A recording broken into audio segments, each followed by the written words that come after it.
Today is going to be a great day. I am Nikki G, your host, and welcome to the Lone Doctrine, the food for thought exploration station and your place in making today better than yesterday. This month, we've been focusing on the importance of leading a lifestyle of consistently keeping our mind on the right track. The Lone Doctrine is your exploration station, a place to explore a wide spectrum of life's food for thought so you can make this one and only life the best life. The world contains seeds of greatness all around us, and with that today, I'd like to share with you how to focus your mind, 5 ways to keep you on track in a distracting world by Ashley Reed. Have you ever had one of those days where you just can't focus? When you're constantly daydreaming or looking at your to-do list and getting nothing done?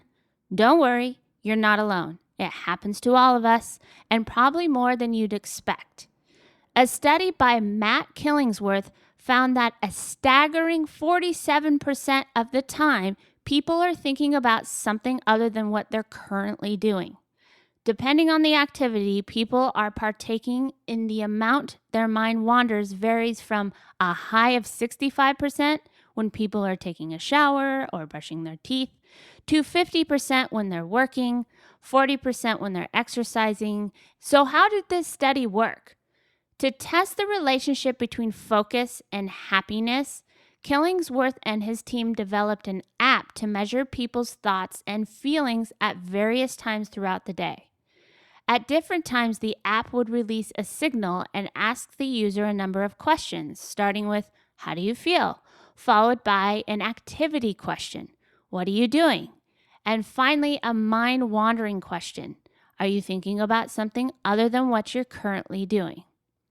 The idea was, if that we can watch how people's happiness goes up and down over the course of the day, and try to understand how things like what people are doing, who they're with, what they're thinking about, and all the other factors that describe our experiences relate to those ups and downs in happiness, we might eventually be able to discover some of the major causes of human happiness. So what's the correlation between mind wandering and happiness?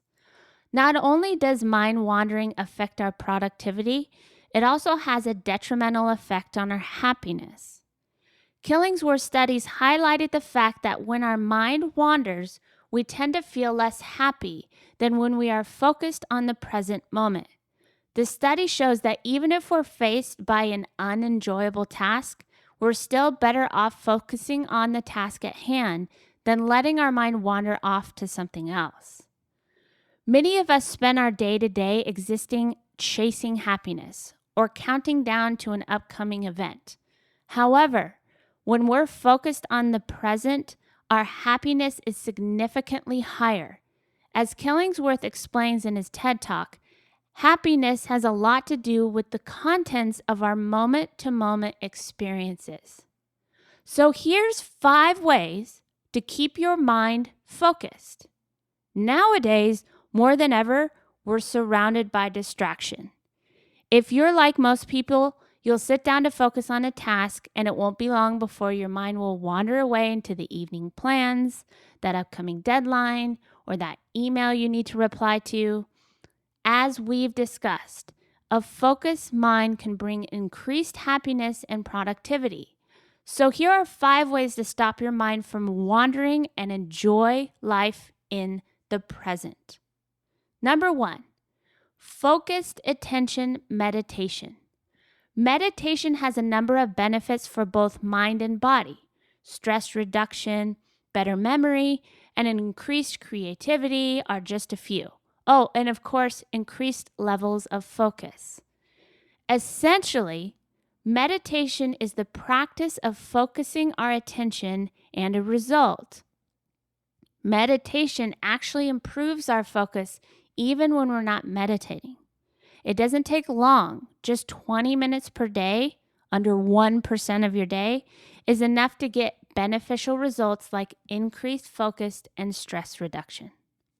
Number 2, limit your distractions. I say this all the time. Distraction is all around us, especially for those of us whose jobs involve digital communications. With tweets, emails, texts, and alike constantly being able to distract us, disconnecting from all of it can greatly increase our focus. There are various apps out there to help you disconnect from distractions. Seems like an oxymoron. Here's some apps you can check out. There's an app called Freedom, and it will lock you away from the online distractions for a predetermined amount of time set by you. There's another one called Nanny.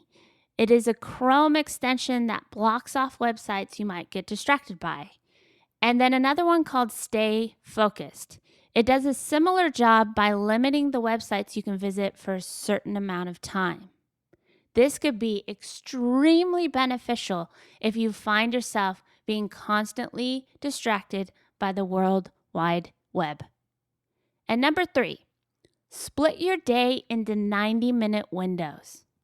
At high performance, our minds can only focus on any given task for between 90 to 120 minutes. By splitting your day into 90-minute windows and giving yourself a 20 to 30-minute break between each window, you can ensure your brain is in the best shape possible to stay focused on the task at hand. Now, for me personally, I've experimented with giving myself these windows of time to be focused and then have a break, and I do believe that you can experiment and find something that really works for you. For me, I do a 50-minute window and a 10-minute break. And I do that all throughout my workday. And I tell you, my productivity, my focus, everything is so much better. But that time may not work for you. So I highly suggest in giving yourself a few weeks experimenting with these time windows and see what really works for you. Number 4, single task. Having a long to-do list can be a distraction in itself. In order to stay focused, avoid the temptation to multitask. Instead, focus on one single thing you need to do. Work through your list, giving each task your full attention for a certain period of time.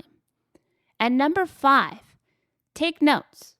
If you're in the zone, working away, and another thought or idea comes out of nowhere, write it down. Take a breath and refocus on your task. By writing down your thought, you'll be reassured you won't forget it, and it will be able to refocus you quickly, rather than constantly being distracted for a sustained period of time. Oh, and one more. If you really want to remain focused, make sure you're getting enough sleep. The idea of sharing these different outlooks with you is that I believe the answers to what you're seeking, the way to add betterment to your life, is all around us. Life is not black and white, and even if you find one thing, just a seed that resonates with you, whether it be through a podcast, an article, a book, an interview, even just a conversation with family, a friend, or even a stranger, the time you took to be open and mindful is all worth it. Happiness is already present. We just have to seek more mindfulness, to be more aware, or as some are saying these days, to stay woke to the moment. Or as the quote says, happiness is the present and not a future condition. As we explore, we can take these seeds of greatness and create an abundant life. It might not always be easy, but it's worth it. If you found value in the Lone Doctrine, we would be so grateful for your support. We've partnered up with Patreon, which is a place where you can help us stay on air and keep our doors open in supporting our listeners in making today better than yesterday. Thank you for your consideration, your support, and a very special thank you to our current Patreons who make the Lone Doctrine possible. We hope to see you at patreon.com/Lone Doctrine. patreon.com/Lone Doctrine.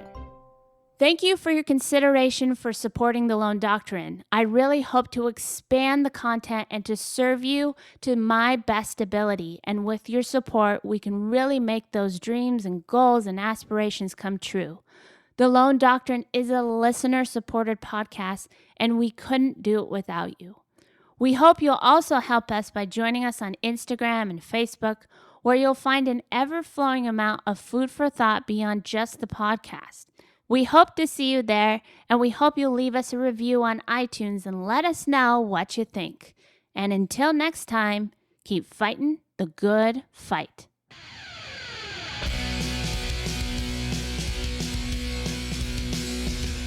It's a